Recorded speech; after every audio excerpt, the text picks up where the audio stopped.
मैंने मेरी निजामत में 2-3 मुशायरे उन्होंने बिहार और दिल्ली के आसपास के इलाकों में पढ़ा है। अपूर्वा विक्रम जो बिहार की बिल्कुल नई आवाज है, अनोखी आवाज है। मैं तो चाहता था कि विक्रम को बहुत ज्यादा सुना जाए, लेकिन दामानी वक्त यकीनन तंग है और उसको सुनने के लिए फिर हम दोबारा उसे जरूर आपकी महफिल में बुलाएंगे, आपके बीच पेश करेंगे। फिलहाल विक्रम आपके सामने आ रहे हैं, जिस महफिल की सदारत प्रकाश कायदे भाई कर रहे हैं और सईद फरहान साहब। और मैं एक बात बता दूं विक्रम, एक सेकंड, औरंगाबाद से हमारे बहुत ही कुछ मोहतरम मेहमान आए हुए हैं यहाँ पर। आली जनाब गणेश साहब है जो औरंगाबाद से था, जिनका ताल्लुक है, उनके साथ आफ्ताब साहब है और जुबैर लाला साहब है, और इन सबको लाने वाले हमारे अब्दुल अजीज दोस्त सदरुल उला साहब हमारे दोस्त हैं। हम इन तमाम अदब नवाजों और दोस्तों का शुक्रिया अदा करते हैं। एक मरतबा तालियां बजाती है, बहुत शुक्रिया।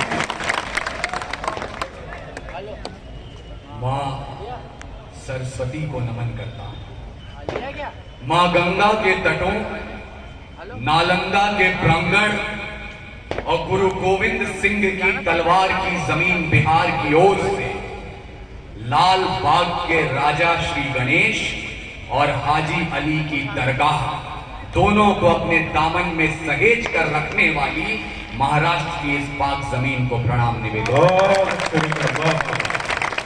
अधिक समय नहीं लूंगा, 2 मिनट का वक्त दीजिएगा मुझे।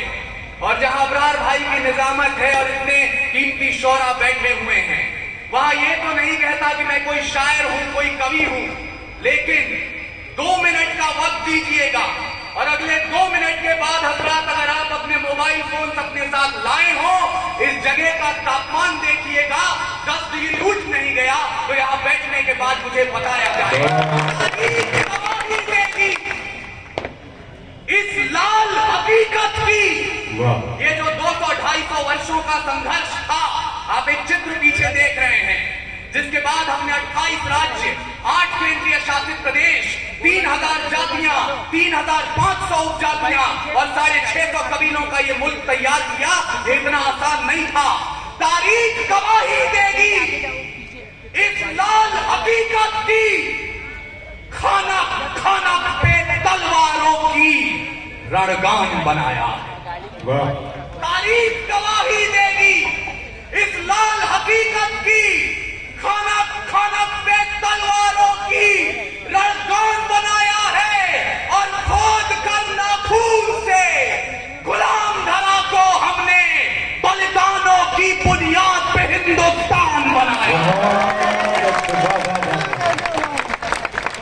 बहुत अच्छे। इसके बावजूद जो लोग यहाँ नौजवान सोच रहे हैं कि हम मुशायरा सुनने आए थे कि अपनी महबूबाओं को याद करेंगे, बीते हुए दिनों की याद ताजा होगी, यहाँ देश की और मुल्क की बात क्यों हो रही है, मुझे माफ कीजिएगा, लेकिन ये कमसिन सी कलियां, ये महकती हवाएं, ये पायल की छमछम जो पास बुलाएं, ये रुखसार की लाली, ये जुल्फों के साए, ये कमर की लचकन, ये गुंजित सदाएं, ये मोहब्बत की बातें, ये महबूब की यादें, ये बुझते चरागों को बेशक हवा दें, इन्हीं की बदौलत है महफिल में रौनक, इन्हीं से वफा की अशरफी दमकती, इन्हीं से हिज्र की रातें हैं कटती, इन्हीं से जवानों की आंखें चमकती।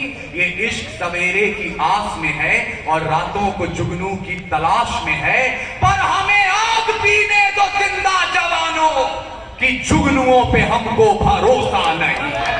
और लड़े हैं सदा ही मशालों को लेके, अंधेरे को हमने भी कोसा नहीं है, न आंखों को झीलों से तशबीह दी है, न जुल्फों को बादल का नाम दिया, न मुस्कान को उनके है चंदा कहा, न रातों की बाहों को जाम दिया, जवानों के हाथों की उठती ताप को शमशीर ही दी है, गुलाब नहीं।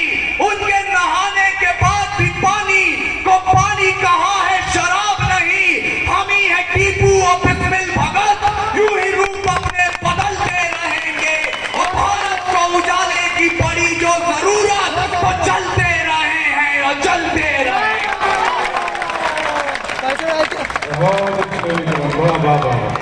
और जलना जरूरी क्यों है?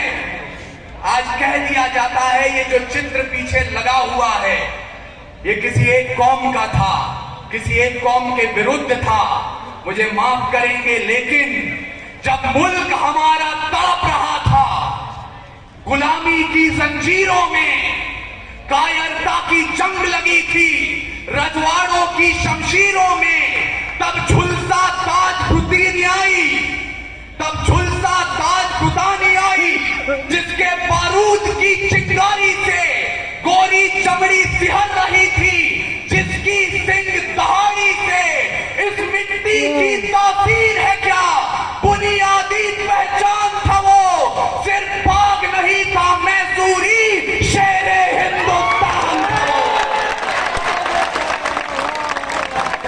जिंदाबाद, क्या कह रहे हैं अकबर बाबा।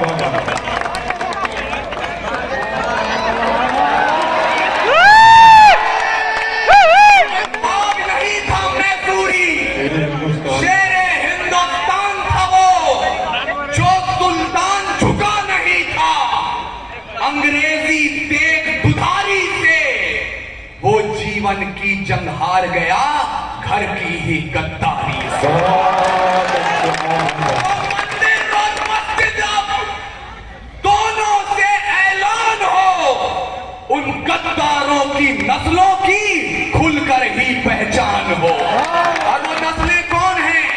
वो गद्दारों की नस्लें वही हैं जो आतंकी हमले के बाद आतंकवाद में मजहब तलाशती हैं। चार पंक्तियां मुझे बताइएगा, गोला के खून में कितनी गर्मी शेष है। पहलगाम में गूंज रही जो बंदूकों की ताली है, ये भारत भूपर भारत मां के स्वाभिमान को गाली है। प्रतिशोध का वक्त अगर है, बंद सियासी भाषण हो, वो श्रीनगर का आसन हो या दिल्ली का सिंहासन हो।